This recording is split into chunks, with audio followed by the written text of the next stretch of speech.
Hey guys, so welcome back and welcome to our solid granny crochet square tutorial. And I say welcome back because really this is your second time welcome back because y'all, I have been so off the wall with technology. I did really well with the first granny square tutorial video. I didn't have any problems. My mic stayed juiced up. Everything was fine. And I checked things, thought we were good. Didn't think I had any problems. And then I got to the solid granny's crochet square tutorial and I started working on it, had a lot of fun with it, went on a few side trails that I'm known to do. And as I was watching the playback, I realized that about 10 to 20 minutes in, my mic cut off and I did an additional 30 minutes worth of video recording with no sound. So here we go. We're going to try this for the second time and hope it works. For those of you who are new here, my name is Sarah and I am the creator behind One Hook, Two Hands. Um, I realize I haven't in the other videos said this, but again, we're developing and going as I try to figure this out. And obviously, technology is not my number one thing. But the reason One Hook, Two Hands um, overall design is what it is if when you see the symbol, which I'm going to be putting up later today, um, the sign for One Hook, Two Hands is a crochet hook with two hands that makes it look like a butterfly. And the reason for that is I have always loved butterflies and um uh I have always loved butterflies and I love the way they look and what they represent to me, which is always hope.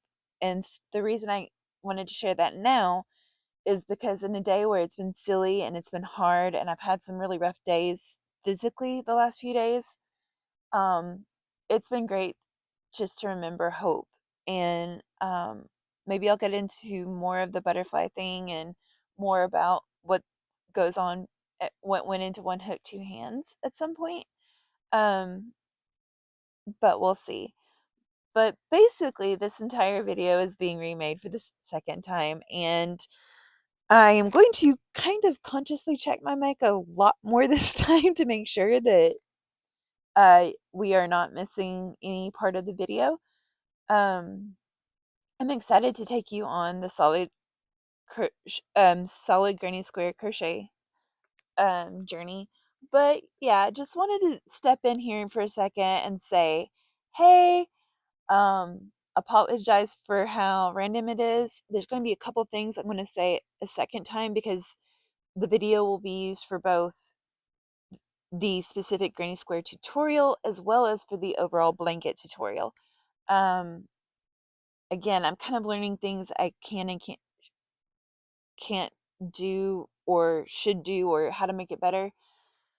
Just know it's going to be messy and new as I am learning. And also the fact that um, one of the things is I said I'll link it down below. Well, you have to get so many hours to be able to link it down below. So bear with me. I may just be putting the description of the thing down below in the description box as things develop. But when I am able, I will go back and put the links in for the different things that I'm using, for different things that are important. None of my videos are monetized or sponsored at all at this point, but I do want you to know these are things I use. I'm going to tell you about the things I use. Maybe there'll be a time when I'm get cool enough to have the sponsorships or whatever, or have somebody ask me to review their things. I will. But I'm also going to give my honest opinion. I'm not going to be positive when it doesn't work for me. I am who I am, and you're going to get honest reviews. And especially in these early videos, more than anything, you'll hear me say exactly who I am and why I like it and why I don't like something. So That said, you'll also see me laugh at myself and make silly mistakes as I'm trying to figure out all of these things, which just happened because I thought, why is the mic blinking? Have I already messed up the mics again? Did I leave them turned on in the box? No, I didn't. I also didn't have the receiver plugged into my phone. So, yeah, round two of a round two video. So I hope you guys enjoy the solid granny square tutorial. I'm going to try to do my best to help you out and to help you um, see things. And I'm going to try to do better. I realized that a lot of the previous videos, my hands weren't as well in center frame. I'm working on that, but it's a one day at a time thing. So know that my hands may be in a slightly different position than they were the last time. We're going to see if this works. Um, but again, understand I'm still trying to figure all of that out. And I hope you enjoy the giggles and the bloopers as much as I do, which I've had a lot of fun with already. So, on that note, let's get started. We're back, and so far my receiver's working, my mic is working, and we are rolling as far as I can tell. So, because we are starting maybe with a new audience here on the Solid Granny Square crochet tutorial, I want to just go ahead and kind of start with some of the basics. One, we are using a J if you are using US terms, which I am, but a J hook, which is a 6.0 millimeter hook. I'm hoping you can see that on here. This is a Yarniss hook. And as I said in my introduction, none of these things are sponsored, but I just like to let you know what I'm using. This works for me. I know it works for some people. It doesn't work for other people. It all has to do with your projects and the things that you use. I like these, especially for blankets. Um, Anything that is a size G hook or larger, I really do like these. I even like the small ones because it gives you more a bigger hook to hold through the handle. I also like it because of the size of the length of of the hook, that is the neck of the hook, because that helps you form your tension. And as somebody who does tension really well, I wouldn't necessarily need it, but especially for younger crocheters, it does help. For those that don't know, I've been crocheting 15 years, or since I was 15, over 20 years now. Um, but having the shorter hook helps you to create better tension and make your stitches more even.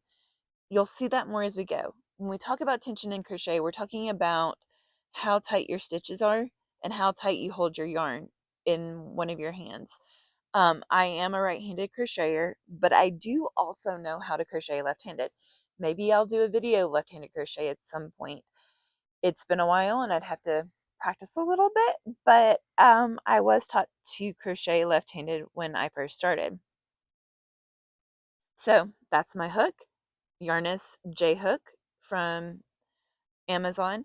Our yarns are, because we are making an UT, and that is the original UT, the University of Tennessee. Yes, I'm a Tennessee girl. um, Orange and white. We'll be using a black later to help do the joining. This is Red Heart soft white yarn. As you can see, it is white, but it is called the soft white. It is not their pure white yarn from Red Heart. The orange color is called Carrot of Super. All of these are Red Heart Super Saver yarns. Um, and again, none of my videos are sponsored. These are just what I am using. So if you want to use the same materials, there you go. The orange is called Carrot. If you are to get the pumpkin Red Heart orange yarn, you would be making something from the University of Texas, not the University of Tennessee. You can do it, but it's not quite as good. I'm just teasing y'all. And sorry, I keep checking the mic and looking down, so if it bumps, I apologize. In this solid crocheted granny square, what we are going to be doing is, as you can see, it's solid because there's no gaps except for where the corners are, because you're not creating any chains other than at the corner. We are going to be starting in the white color. We will transition to the orange and then to the white, and you will see how we do that. If you watched the previous video, you will understand that and very quickly understand this is really, really repetitive, maybe even more so than our cluster granny crochet square. And if you are part of the overall blanket tutorial video, you will understand that we will be doing this in a checkerboard pattern that will go like that, and it'll end up being 5 by 5. Now, but you can use this square for a lot of things. My very first blanket was made up of squares like this, except for the ones where I totally went off of what I was supposed to do and went a little crazy at first. And this was back in the days before YouTube was really a thing. So I knew I was off, but I couldn't figure out how I was off. But it all went into one blanket because that first project is always our first project. And at some point, I will do a video about the funny story of my first project. But this is the actual granny square my great grandmother Beaver taught me how to make when I was 15. And she taught me how to make it left-handed. Then I taught myself how to do right-handed, and we were off to the races with crochet. One of the good things about granny squares is they typically teach you how to do most of what you need. And I like that because if you can learn the stitches and then how to read them in a pattern, you will be able to know just about how to do anything. And this one has most of your stitches. I will do some things that will have half double crochets, single crochets, and treble crochets later. That way you see how to use those things. In my description boxes, I am planning on putting, okay, the phone camera keeps sliding, so just bear with me. I didn't realize it had slid as much as it had. But one of the things that we do with the crochet granny, in the description box, you will see the different um, stitches that are mentioned, how it will show up in a pattern. And later on, I'm going to do a how to read a pattern video. I'm going to do how to and do a crochet along where I show you the pattern and then I show you how to crochet it. Show you the pattern, show you how to crochet that, and go back and forth, right? And teach you how to read it. Um, it's really important on that note that you know whether you're talking about United States terms or are you using UK terms, the Great Britain, the United Kingdom terminology. I am using US terms. That is really important because if you have a pattern that says you do a double crochet and it's in UK terms, that means single crochet in the US, and especially in amigurumi, and you can get it completely off, which I have done with one thing. Me and my best friend lovingly call that amigurumi the koala pill, and I will show you the koala pill at some point um, on the video where we talk about the lovable, laughable projects um, that we all do. But right now we're going to get started. So like I said, this is where we're headed. Um, and so let's get started. All right. So my dad texted me about food. So, you know, when your dad texts you about food, you stop the video for a second and get it taken care of. So this is our soft white red heart yarn. As you can see here, got my hook. Now I will say I hold my hook in a way that is different to most of our people out there, because the two generalized thought of ways to hold your hook is either like a knife or like you're writing. Now the problem with this is I do hold it like I'm writing, except I grew up in an era where some people who there was about 2 years that learned how to hold our pencils very odd, and that's the way I hold my hook. Here you go, guys. I know that seems odd to some people, but it's the way I hold my hook. It's comfortable to me, and that's all that really matters. So grab your hook however feels most comfortable to you.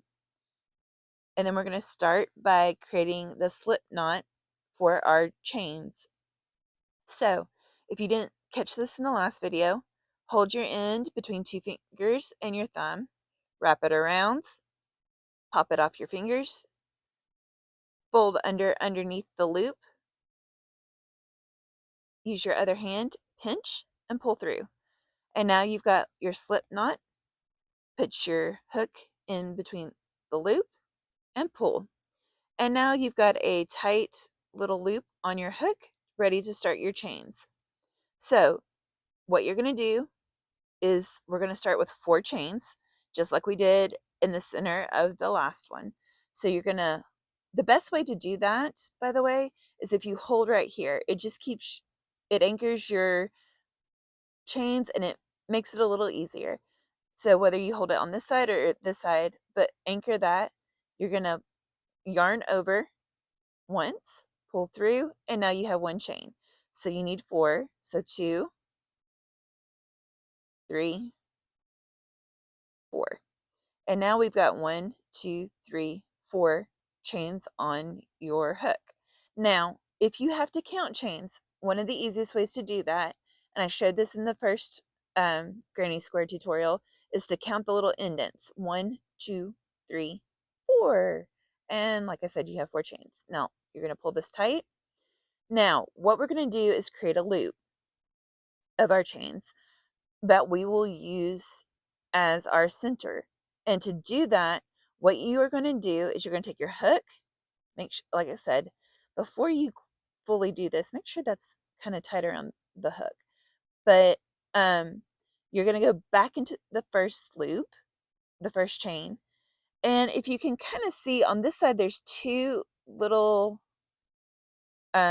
places or line pieces of thread, and there on this side there's 1. So you're going to go in between the 2 and the 1 and push through. So to give it a little bit of a look, the fact that we're doing this in white makes it a little harder to see, but you will see better when we get to the other color, the orange, and I'll show you again. But here you have the 1, you've got the 2 on top. So then you're going to, again, make sure that's kind of tight. You're going to yarn over your hook, and you're going to pull through the 1st and the 4th loop of your chain, and you create this little hole right here. This is going to be the hole that you work into. All right. Now that you've created that loop, you're going to chain 3. 1, 2, 3.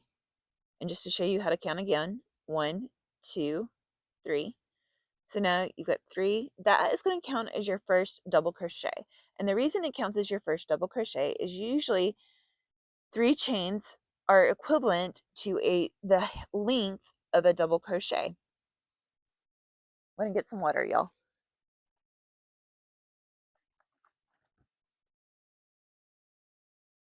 My mouth is dry.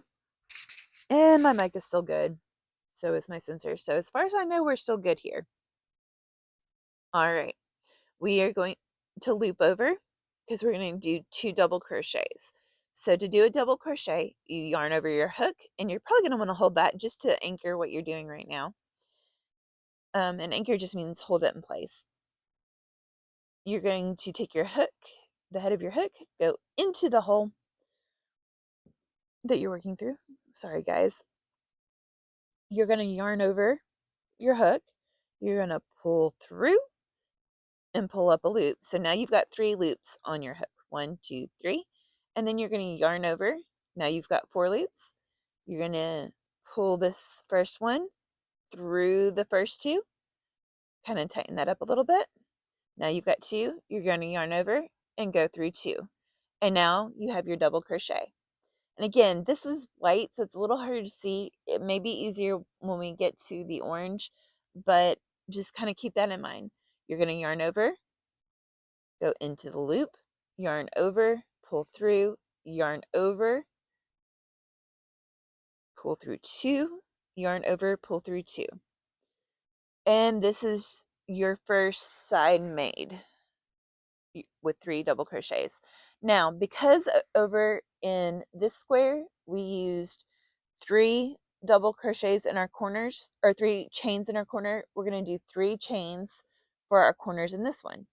So we're going to do 1, 2, and 3. And basically to make a chain, as you just saw, you yarn over, pull through, and that's a chain. So 1, 2, and 3. That's our corner made. So now we're going to yarn over.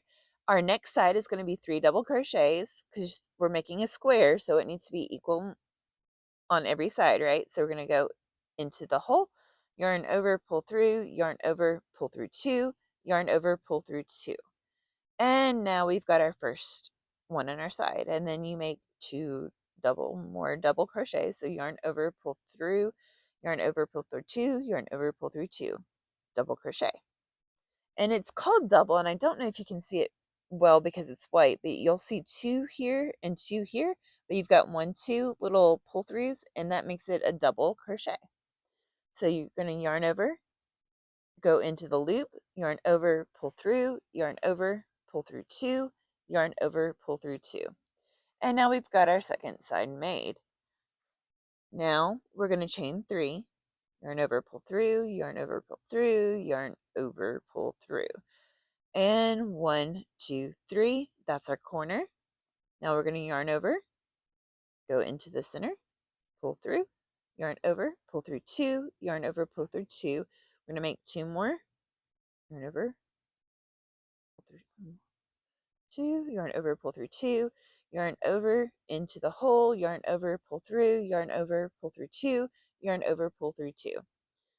And now we've got 3 of our 4 sides made, so we're going to chain 3, 1, 2, and 3. And we are going to go back into the hole and make our final side. Yarn over, pull through, yarn over, pull through 2, yarn over, pull through 2, yarn over into the hole, yarn over, pull through 2, yarn over, pull through 2, yarn over into the hole, yarn over, pull through 2, yarn over, pull through 2. And now we are down to our final corner. So we got our 3 sides, our 4 sides of 3 double crochets, and we're going to make the final corner by chaining 3, 1, 2, 3, and then we are going to slip stitch into the top of the chain 3. So you can still kind of see that 1, 2, and 3. This is the top chain. So you're going to go right into here. You're going to yarn over, pull through, and you have just completed the final corner and the first round of your granny square, solid granny square. So here we go. How do we make the second row? So you're going to, in this circumstance, you are going to chain 3, 1, 2, and 3, and this is going to count as the first double crochet of your next row. Now technically, what we're about to do is going to be considered the first 2 stitches, the 2 stitches that go in your corner, as well as the first stitch that goes in this stitch, okay? So what that looks like, because in each corner on this next row, we're going to have 2 double crochets, chain 3, 2 double crochets. So what's that going to look like? But in this first one, we need the corner pieces, because anytime you chain, that's going to become the first stitch of that row. And so it's going to be these 2 corner crochets and the stitch needed for the very first one. So in this one, we're going to make 3s, or this chain 3, which counts as a double crochet, and then 2 more double crochets. So yarn over, and this is probably the hardest stitch of the lot when it comes to doing it correctly, because you're going to go through the chain from the previous row that you slip stitched to, and then you're also going to go into the stitch you slip stitched into. So you're going to go into both of those, you're going to yarn over, pull through both, pull through both. It happens all the time, y'all. We all kind of have it, settle and pull in different ways. just don't get frustrated and make sure to pull through both. Then you're going to yarn over, pull through 2, yarn over, pull through 2. Now you've got one more left. So you're going to yarn over, go into the slip stitch and into the actual stitch right there, yarn over, pull through 2, yarn over, pull through 2, yarn over, pull through 2. And now you have 3 right here. And these 2 are technically going to be considered in your corner, and this one is going to be considered as a part of this stitch. Now you're going to yarn over and go into the next stitch. This one is also a little hard because you put 3 here. It's a little harder to see where you need to go in this one. If you can kind of see that little hole, that's where you need to go. Then you're going to put your yarn over, pull through onto your hook, yarn over, pull through 2. Now, in each stitch from the previous row of these, you're going to only put 1 double crochet from here on out for this round. So yarn over, pull through. Now we're getting ready to make our corner. What we are going to do, as I said before, this round is 2 double crochets, chain 3, 2 double crochets. So yarn over. When you are doing the corner, you are going to be going into your chain 3 space. Your chain 3 space is 1, 2, 3 chains. Here they are. And the space created by it. So this is your chain 3 space. Hiya! And my mouth is getting dry again.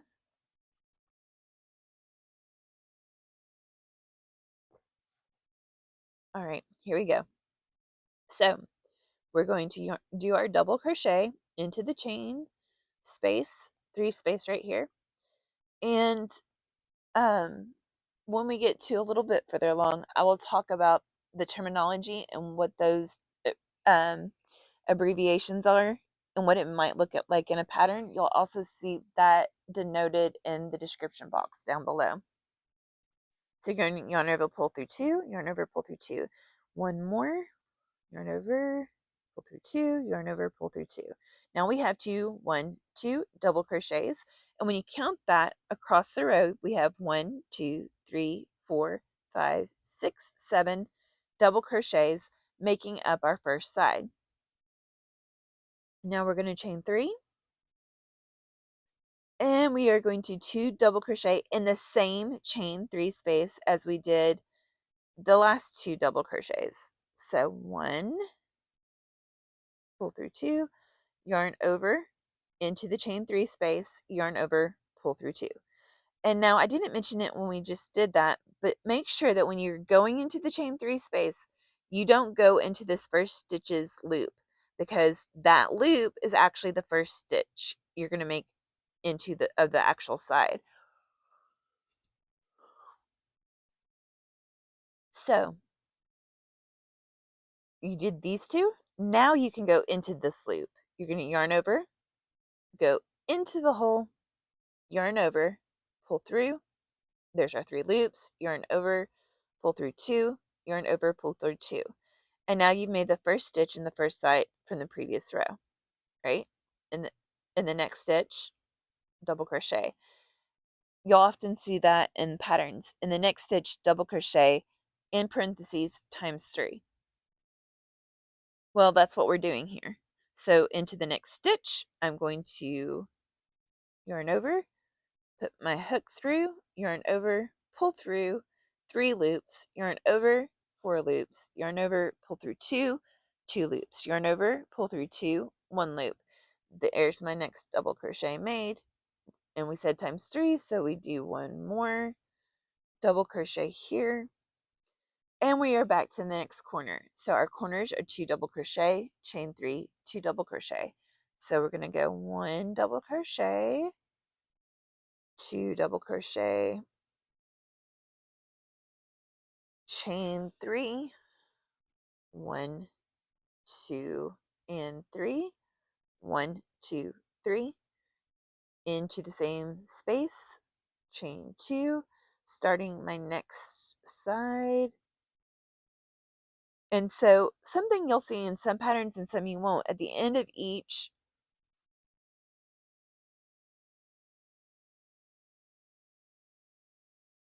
row, it will tell you how many stitches you should have.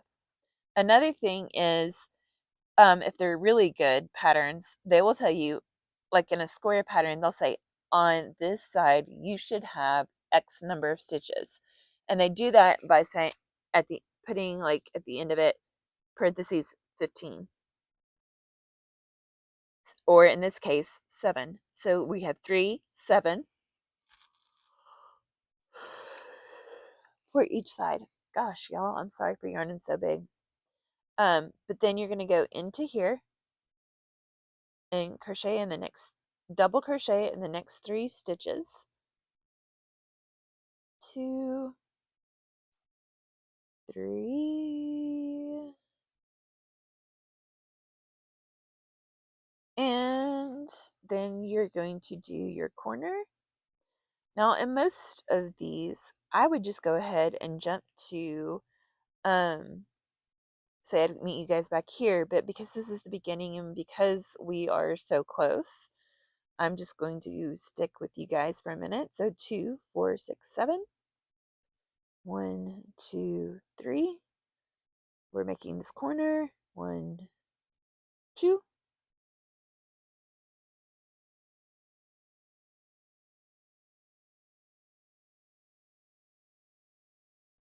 We're going to double crochet in each stitch across.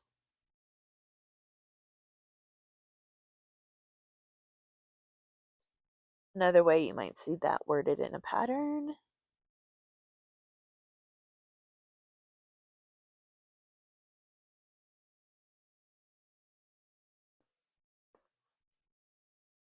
And then so now we're down to the final corner.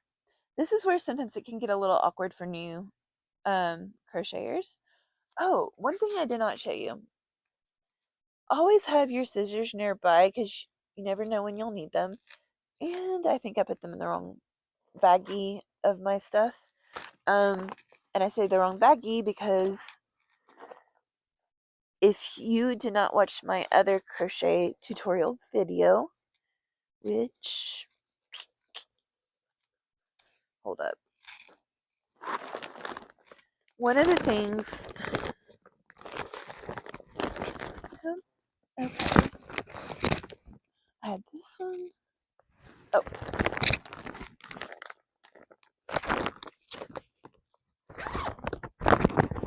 like I said, I had a thought, and I explained most things that I did at the beginning of the other video, except these lovely things. So,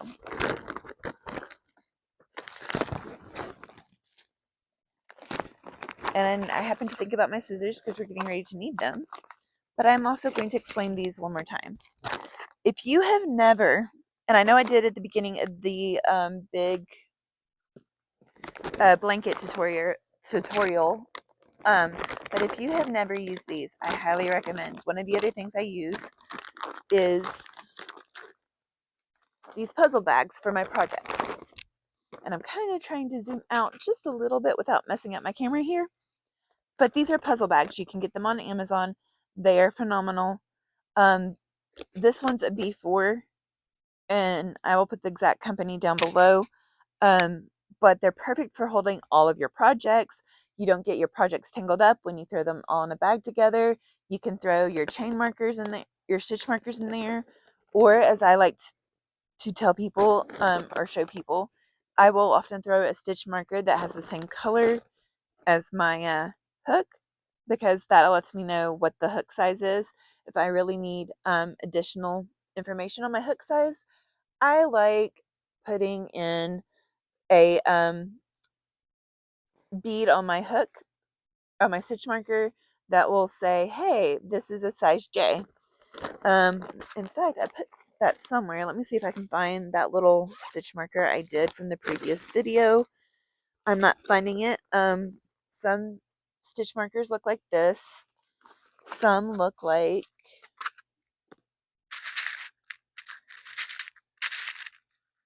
these. And you just put that stitch marker with the letter on it, like a letter bead. Like these are number beads. I put number beads for projects I really have to count on, and I will use that as like my stitch marker because, or my counter, because it makes it so much easier that way. And those are my preferred favorites. But these puzzle bags, I'll throw the stitch marker in there, but I'll also just oftentimes throw this little box in there. This is from the Dollar Tree. There's a 10 pack for $1.25 or $1.50, y'all. Highly recommend these for all your little findings. You can put buttons in there if you're going to sew on buttons to your project. If you're going to do eyes and you have safety eyes, you can put the safety eyes in here. This is like my little catch-all one that has every kind of stitch marker. It's got several of my yarn needles. It's got counters in it. So the harder I've tried to film this video in one go, the worse it's gotten. You know, the first time I tried to make the video, felt like it was really good. The power went out on both my mic and my receiver. And then since then, I've either didn't have the receiver in my phone, I have gotten interrupted several times by my dad offering to buy me food, which I am totally okay with, and which is why I just went up and got my specialty pizza that my dad bought for me. And again, never um, turn down free food, especially when you have a lot of allergies. And so, but you know, it's a little, but we're gonna laugh at the fun and we're gonna just go with it. Apparently, this is the way this tutorial is supposed to turn out, so we're just gonna enjoy it. But back to the puzzle bags. The puzzle bags are good for holding all of your things. Your little these smaller ones are great for holding all of your little pieces and parts. This is my smallest one, which is like my ready go bag, where I have like some safety pins. I've got my eyeglass screwdriver, because you can also use it for some other little screws you might need. I've got yarn needles. I've got a couple tapestry needles in here, which I use for making magic yarn balls. And that's one of the things I do with my scrap yarn, and you'll see a tutorial on that later. One or two of my favorite stitch markers. Also my numbers, like I said, because I use them to help make as stitch counters that I find that are so much better than the actual things people try to sell as stitch counters. I make purses, and I have safety pins to make to pin the linings, which I will show you at some point, I'm sure.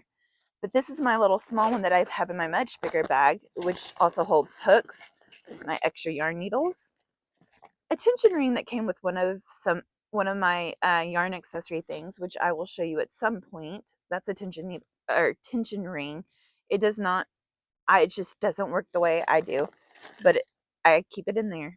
My measuring tape for things like blankets and other things that say, hey, make this piece to your measurements. Got to figure out what your measurements are. And I usually throw this one and this one, right? That's my grab and go version. And then and usually throw it in whatever bigger project bag I have, which is like right now I've got my orange and white yarn. Sometimes my black yarn is in there. When I've paused the project, I have my crochet hook, my scissors, all of those things in there.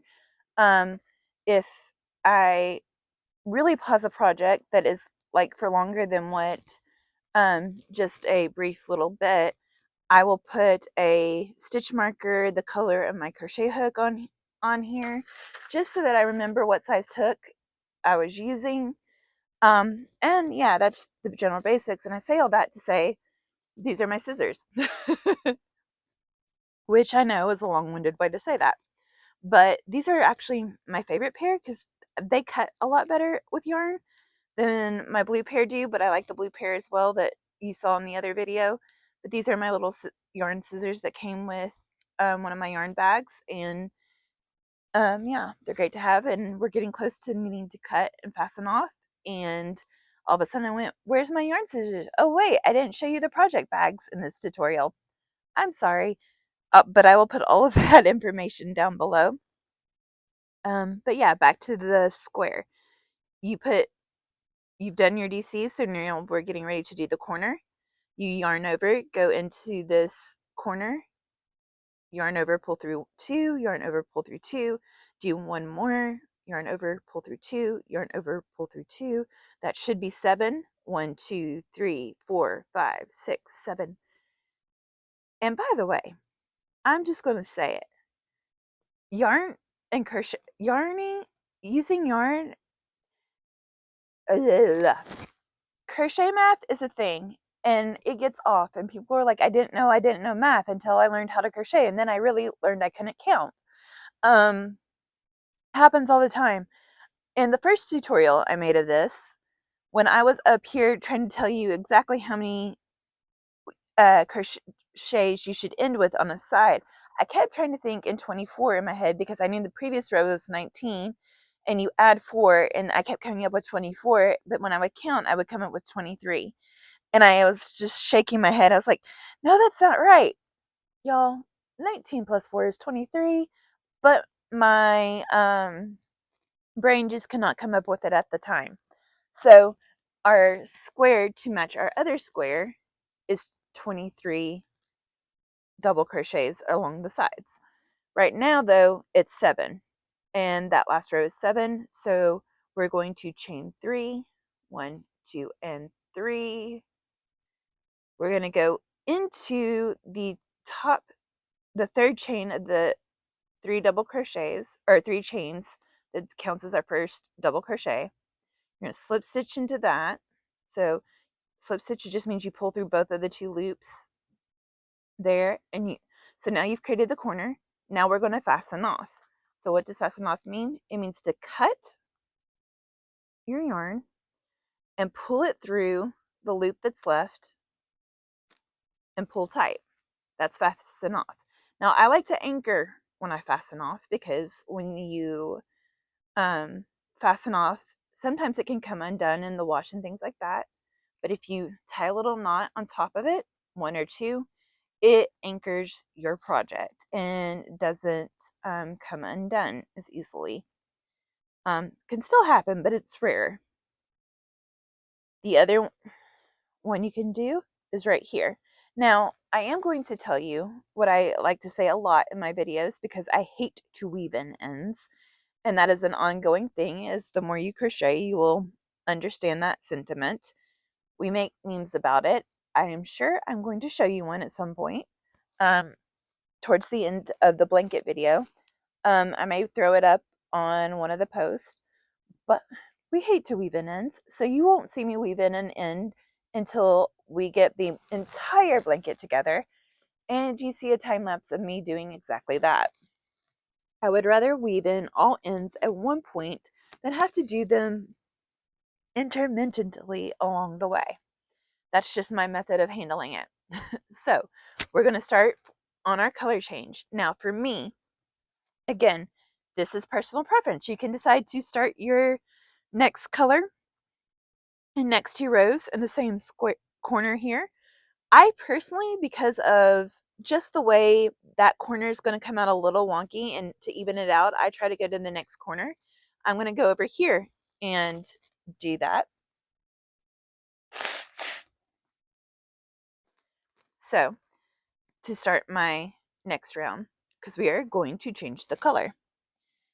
And so for me, what we're doing is starting exactly the same way we started with the white. We're going to wrap around once, pop it off our 2 fingers here, go under, pull through, and pinch and pull through. So now we got our loop, put our hook through the loop, pull tight. Now we are going to make what's called a standing double crochet. Some people would say that's a lot harder than just chaining 3 or doing some of the other methods, and I will show you some of the other joining methods or color changing methods at some point. But in this case, for this pattern and how I do it, what we are going to do is make a standing double crochet. This requires a little coordination. So you're going to hold the end right here. You're going to yarn over your hook. You're going to slide your thumb up and hold that against your hook. You're going to put your hook head into the corner of your project. You're going to yarn over with the orange and pull through, and now you have 3 loops. You're going to yarn over and pull through 2, right? This is where I say it gets a little tricky. Yarn over. Now you can kind of anchor from the back, pull through 2, and you have a standing double crochet. I will do some tutorials on the different stitches at some point, and I will include with that a standing single crochet, a standing double crochet. I will do a standing half double crochet because those are the most common. But so there's our first double crochet. Now we need one more for the corner. So loop over, we got 2.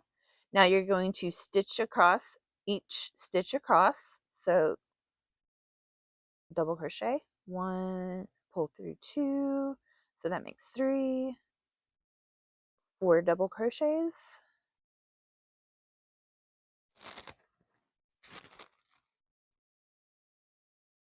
5 double crochets,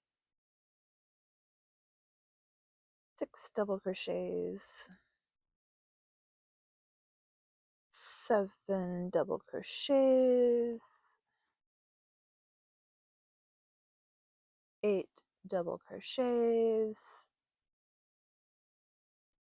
9 double crochets. So it was 7 stitches, right? We had a 7 double crochet side. Well, now we've got 7 there. So 1, 2, 3, 4, 5, 6, 7 in each of the stitches from the previous row. We have 2 over here from the corner, so that's 9. Now we're going to do 2 more in this corner, and that's 11. So this first orange side row is going to be 11 stitch double crochets across. 2, 4, 6, 8, 10, 11. Okay. Again, math, right? But each side will be 11 stitches, so 2 in the corner, 1 in each double crochet from the previous row, and then 2 in the corner. You'll chain 3, 1, 2, and 3. Go back into the same chain 3 space to start your next side. 1 with 2 double crochets in the chain 3 space. You will double crochet in each stitch across.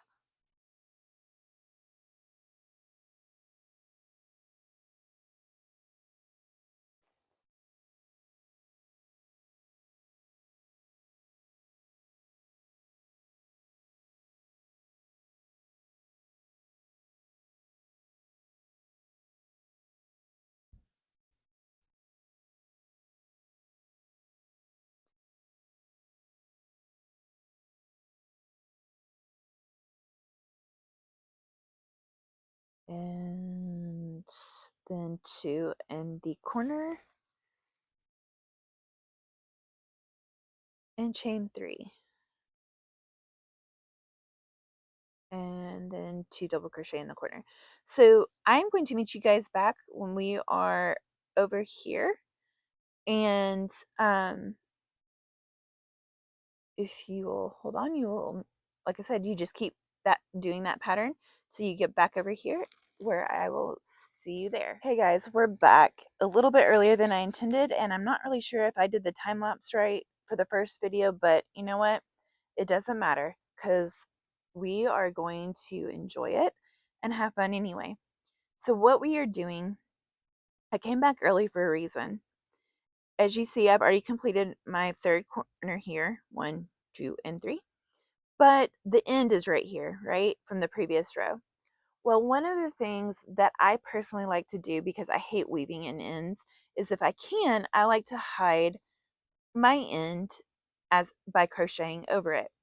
Now,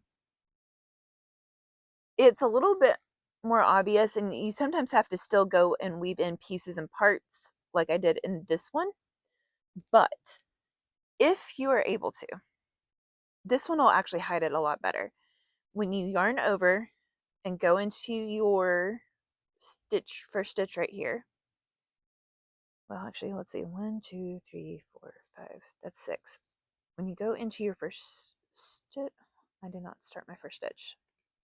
Well, please, because this one's tight because I made that too tight when I did it, and which is why my tension's always good, but sometimes it's a little too tight. There's the first one. But when you go into this one, if you will hold this little end right there and anchor it, yarn over your hook, go into the hole for the second stitch, yarn over, pull through, and now you see it's kind of like in your double crochet and hidden. Brilliant. But you just keep doing that for each stitch across. So 1, 2, 3, and basically all you have to do is cut it off. You don't actually have to. That doesn't feel right. Hold on. This one feels a little wonky on these stitches. Okay, 1, 2. Oh, I see what happened. So what I did there is I ended up going in this little spot, but that's not actually where the top of the stitch is. So I had to go back in, yarn over. See this? This is actually the top of the stitch. I don't know why it's being a little weird. Well, actually I do. Part of this is Red Heart yarn Super Saver and the fact that they are an S wind. And without getting too complicated about it, yarn is either twisted in an S or a Z pattern. If you're a right-handed crocheter, the way that we crochet and the movement that we use will sometimes untwist your yarn because of the movement we use. And so that's why right-hand crocheters really hate Red Heart yarn a lot of the times is it unwinds on us because it's an S wind. Z winds are really good for us, but that's what was creating that separation there. But I also kind of hid the flaw of it with the way I crocheted over all of that. So you're going to do it again. You're going to crochet over both, like you pull the yarn over both. You yarn over, pull through 2, yarn over, pull through 2. And you keep doing that until pretty much most of it's hidden. And eventually you might have one little tail that snips out, and when it comes time to weave stuff in and cut it and fasten it off and cut some pieces, you can cut that little piece back there and it'll make your project look great. So since we're so close, I'm just going to yarn over, pull through, yarn over, pull through, yarn, do 2 double crochets here in my corner, and we're going to chain 3. Now, if you remember to close the corner, we're going to slip stitch into the top of the first stitch, which now we have a standing double crochet instead of a chain 3. So you're going to go right here where the 2 are on top, and you've got that one little piece on the bottom, and you're going to chain 3. 1, 2, and 3. And then you're going to slip stitch into here. So you're going to pull into there, yarn over, pull through both of those.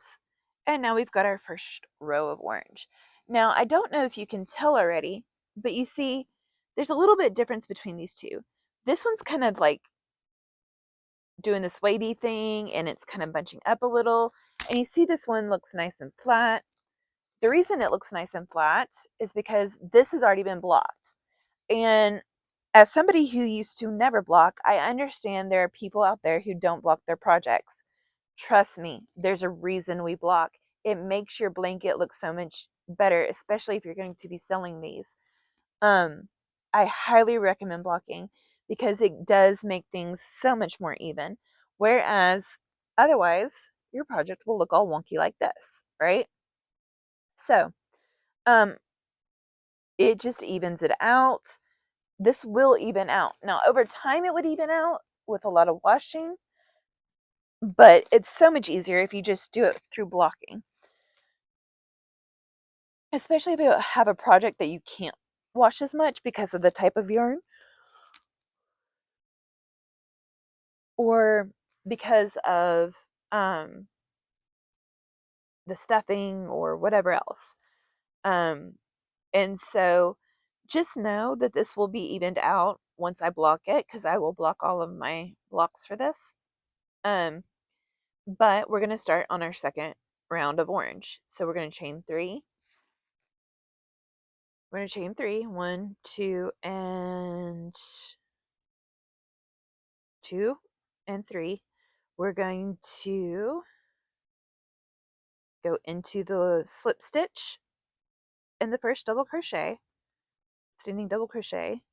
We're going to yarn over, pull through 2, yarn over, pull through 2. We're going to do the same thing for our third double crochet here. And that creates our first 2 of the corner and our first one of this row. Now, this row was, I think, 11. 1, 2, 3, 4, 5, 6, 7, 8, 9, 10, 11. So if you add 4 to 11, you'll have 15 on this row. So let's see. I'm just going to kind of quickly double crochet through this. And like I said, this is really, these 2 blocks or granny squares are really good patterns to practice, because it's kind of forgiving when you do this many granny double crochets, or this many half double crochets if you were to do it in a different stitch or single crochets, because it allows you to get a lot of practice. And these are really good for just starting off, even if you don't really make a blanket, or if you make a blanket of all your first projects, is really good, but it allows you to practice these stitches that you'll really need later for more complicated things, and it's definitely worth it. So here I am, just making my doubles all the way across, and then there's 2 more in the corner. So let's see if I was right. Let's see if this is a 15 double crochet side.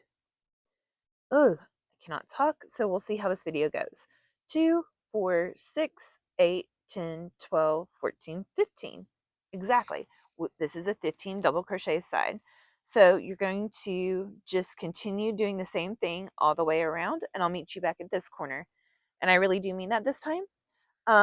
And I will also say, just as you go, if you need to go, just take your time. If you have to undo a stitch and to redo it, go ahead. But just take your time and work your way around. And again, this is just practice. This is a great way to practice your stitches and get better, get more even, all of those things. So I will see you when we reach back over here. So we are back and in this to the final corner of the second row of orange, and we are going to do 2 double crochets just like we have finished every other corner at the end of the row. Chain 3, and we're going to go into the top chain of the first chain 3. So it's 1, 2, 3, and we're going to go slip stitch into here, and we're going to pull through both.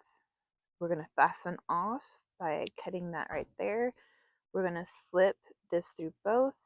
We're going to pull tight, and we are going to anchor that by that fasten off.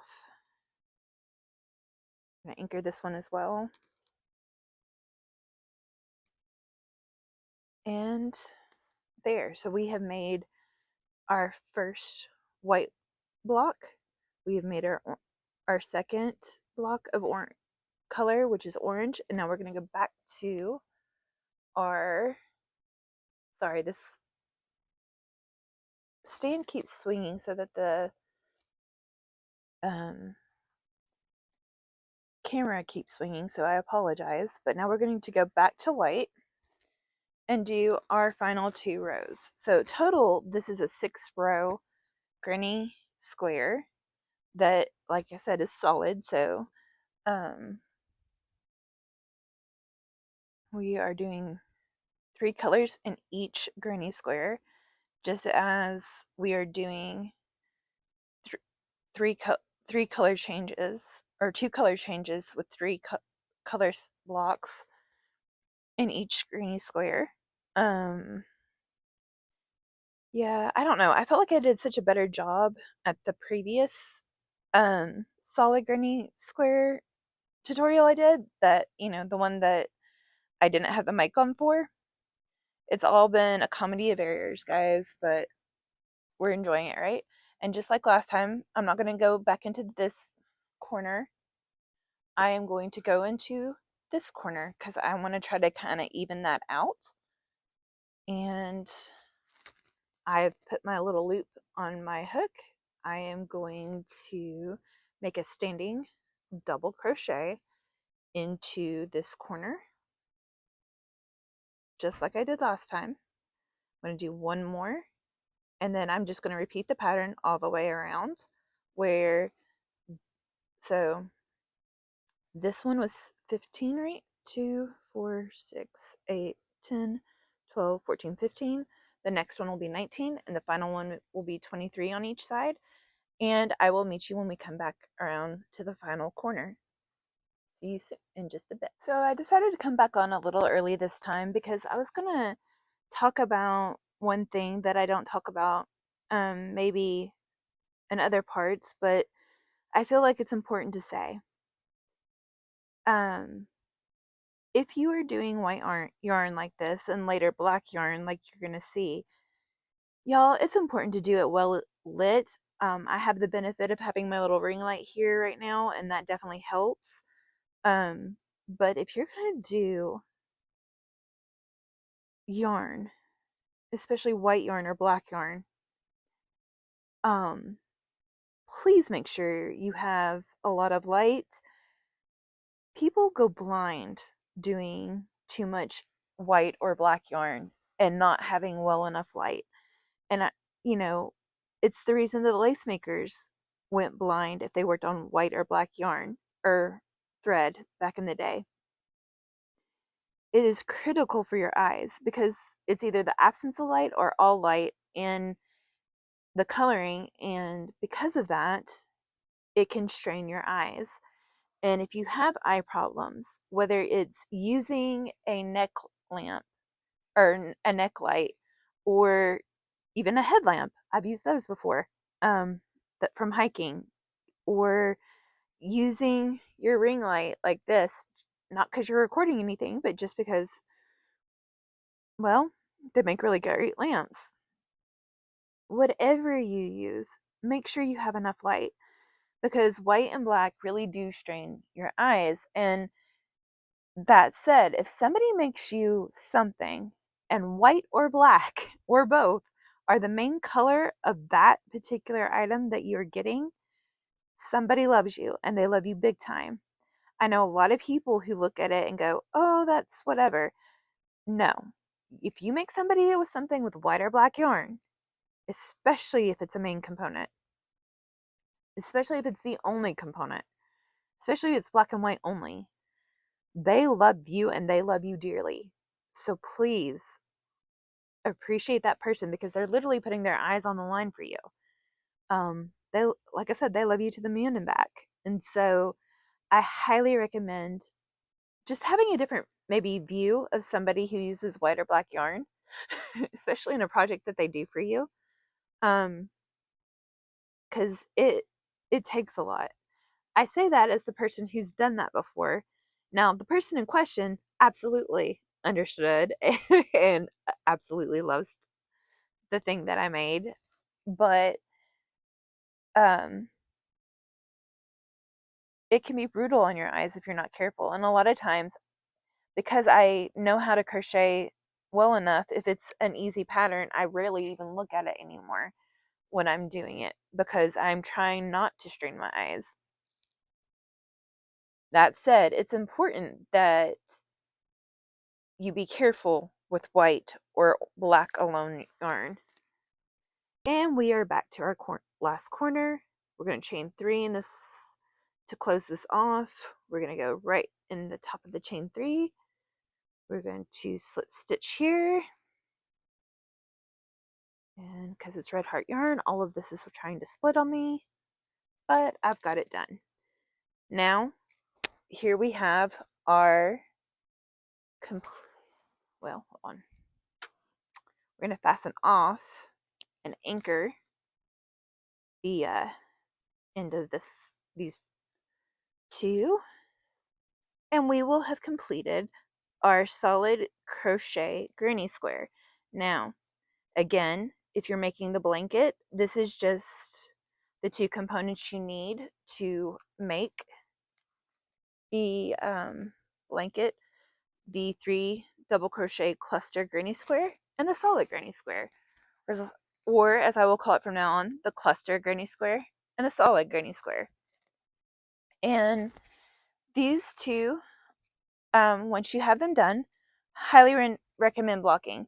And just to give you an idea, if you can kind of see the difference between the two, right? Like,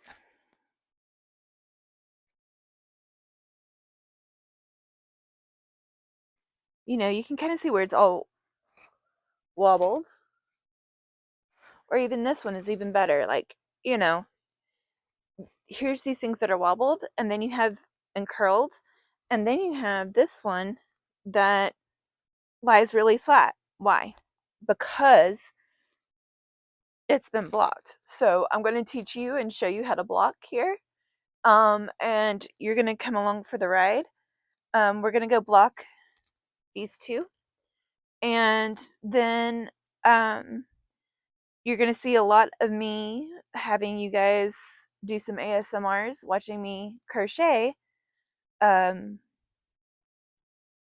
more of the squares as we go. And once I get 2 or 3 rows together, or of blocks, because each row is going to have 5 squares, and then it'll be 5 columns as well. So it's going to be a total of 25, right? And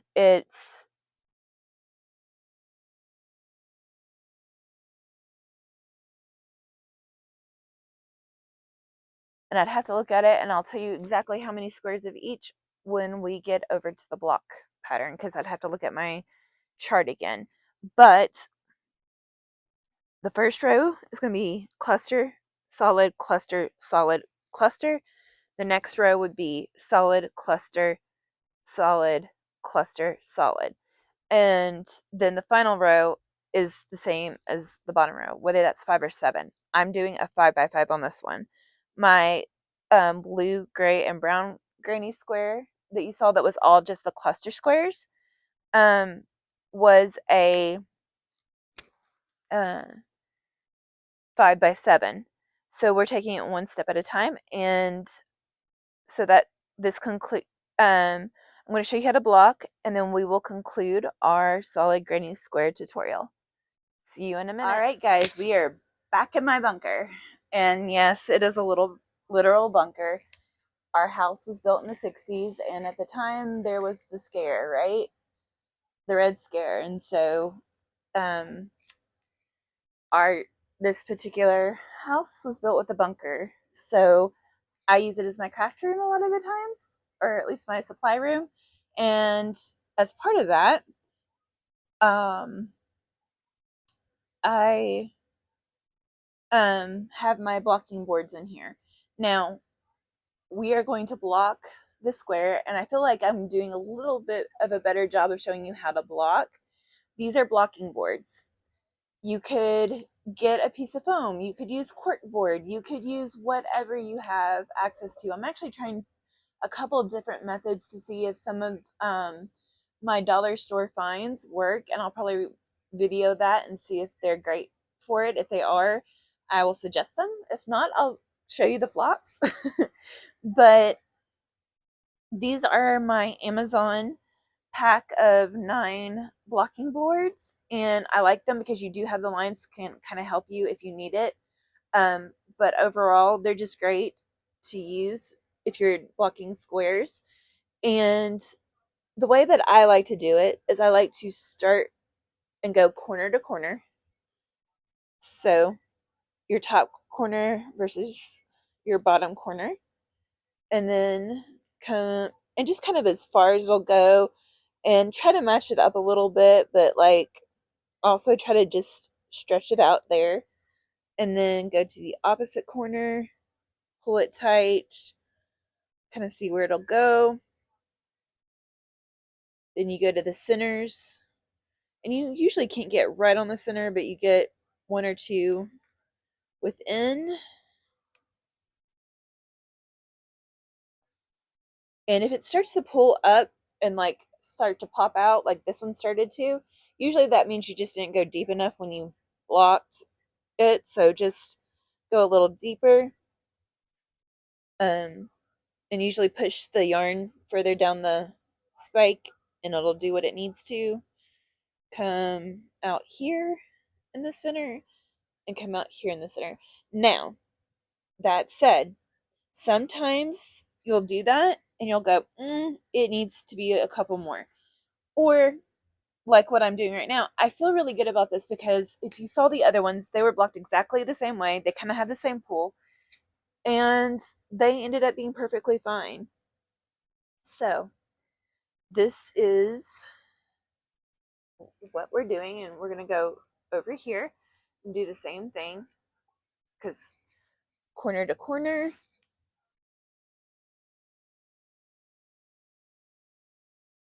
corner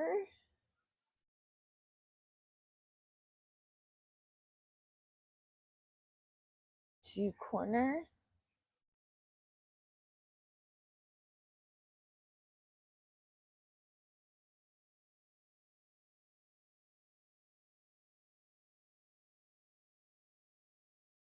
and then side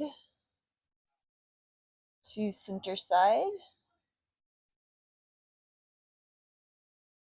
And whichever stitch you choose, just make sure you do it the same for the other side because what you're kind of trying to do is create opposite forces, right? Equal yet opposite, and give it the tension it needs. Make sure it kind of is down, it's not popping up, down towards the corners of, or down towards the bottom of the hooks. Now sometimes it'll pop up anyway, but that's the reason why you have the little cross piece on your pins. And there you go. You've blocked it, and I like to leave my blocks for overnight, like really overnight, like 24 hours, 12 to 24 hours. Some people only do it for an hour.